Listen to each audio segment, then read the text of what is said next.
प्रेमगीत 3 का कारण नेपाली चलचित्र क्षेत्रमा अहिले फिल्मकर्मीबीच विवाद चलिरहेको छ। सन्तोष सेनले निर्माण गरेको चलचित्र प्रेमगीत 3 लाई लिएर नाम चलेका कलाकारहरू अहिले एक अर्काको विरुद्धमा खडा भएका छन्। प्रेमगीत 3 अहिले नेपाली र हिन्दी भाषामा विश्वभर एकसाथ 1000 भन्दा बढी सिनेमा हलमा प्रदर्शन हुँदैछ।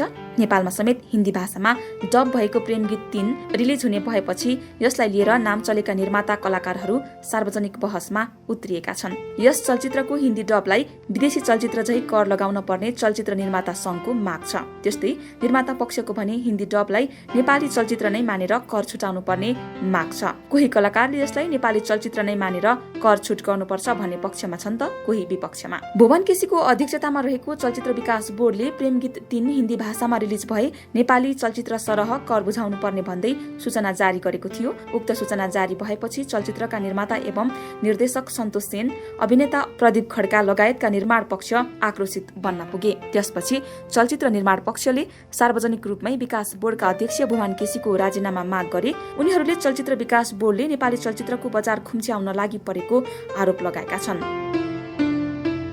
भदौ 30 गते चलचित्र विकास बोर्डले एक सूचना जारी गर्दै बिहान 6 बजे चलचित्र हल खोलेर राति 11 बजे बन्द गर्नुपर्ने भन्दै विज्ञप्ति जारी गरेको थियो। अभिनेता प्रदीप खड्काले प्रेमगीत 3 लाई विदेशी चलचित्र करार गरेर यसलाई 15% अतिरिक्त कर लगाएको गुनासो गरेका छन्।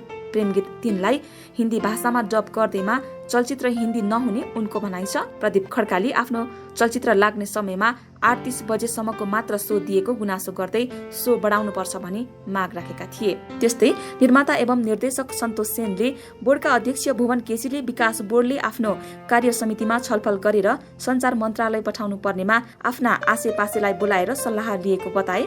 मैले 15% मात्रै होइन 50% तिरेर भए पनि म दर्शकलाई चलचित्र देखाउँछु, तर यो विदेशी चलचित्र होइन भन्ने हाम्रो टिप्पणी हो, उनले भने। यता चलचित्र विकास बोर्डका अध्यक्ष भुवन केसीले बोर्डले सम्पूर्ण नेपाली कलाकार र चलचित्र क्षेत्रको प्रवर्धन गर्नलाई विकास बोर्ड गठन भएको बताए। उनले विकास बोर्डले चलचित्रहरूलाई सो दिने नदिने भन्ने विकास बोर्डको हातमा नभएको प्रतिक्रिया दिए। उनले सो दिने काम चलचित्र डिस्ट्रिब्युटरको भएको जानकारी दिँदै नेपाली चलचित्रलाई भन्दा पनि विदेशी चलचित्रलाई हलहरूले बढी सो दिएको हुनाले यसको लागि नीति नियम बनाउनु पर्ने बताए। उनले विदेशी चलचित्र भन्दा नेपाली चलचित्रलाई नै पहिलो प्राथमिकतामा राख्ने बताएका छन्। निर्माता टिम र बोर्ड बीचको यस विवादमा अहिले चलचित्र कर्मीहरूले सामाजिक सञ्जाल तताइरहेका छन्। कलाकार दीपक राज गिरीले चलचित्र क्षेत्र सिद्ध्याउने हिसाबले हरेक दिन मिडियामा हंगामा नमचाउन अनुरोध गरेका छन्। उनले सबैलाई गाली गरेरै चलचित्र चलाउने हो भन्दै प्रश्न गरेका छन्। उनले लेखेका छन्, सबैलाई गाली गरेरै चलचित्र चलाउने हो, यति राम्रो हाइप हुँदाहुँदै के गरिआयो?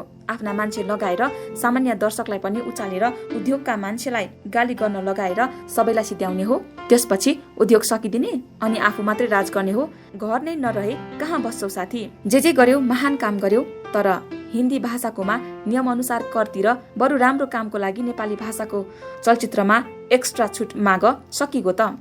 हरेक दिन मिडियामा आएर हंगामा मचाउने किन? आफ्ना सेना तथा समर्थकलाई सभ्य हुन सिकाऊ साथी।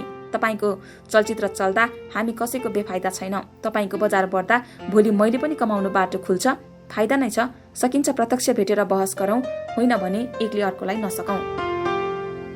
त्यस्तै अर्का वरिष्ठ अभिनेता सरोज खनालले प्रदीप खड्का जतिको सुपरस्टार कलाकारले आक्रोशित भएर बोलिहाल्न नहुने टिप्पणी दिएका छन्। भुवन दाई गलत हुनुहुन्थ्यो भने प्रदीप खड्काले राजीनामा दिए भन्नै पर्दैन थियो, उहाँ आफै हट्दिनुहुन्थ्यो होला, उनले भने। निर्माता अशोक शर्माले त प्रेमगीत 3 हिन्दीमा रिलिज हुँदा नेपाली चलचित्रको बजार घट्ने भन्दै विदेशी सरह कर तिर्न भन्दै सामाजिक सञ्जालमा एक स्ट्याटस लेखेका छन्। प्रेमगीत 3 का निर्माता सन्तोष सेन, वितरक भाइ मनोज राठी र गोविन्द शाही तथा कलाकार प्रदीप खड्का भाइहरूलाई विनम्र अनुरोध छ, नेपालमा उक्त चलचित्र नेपाली अझ सम्भव भए हिन्दीमा जस्तै देशका अन्य जात जातिका भाषामा डब गरी प्रदर्शन गराउँ, तर हिन्दीमा नगराउँ। यसको दूरगामी प्रभाव हाम्रो भाषा संस्कृतिमा र हाम्रो क्षेत्रमा पर्छ, यो मेरो अनुरोध हो, निर्णय तपाईहरूको, उनले लेखेका छन्।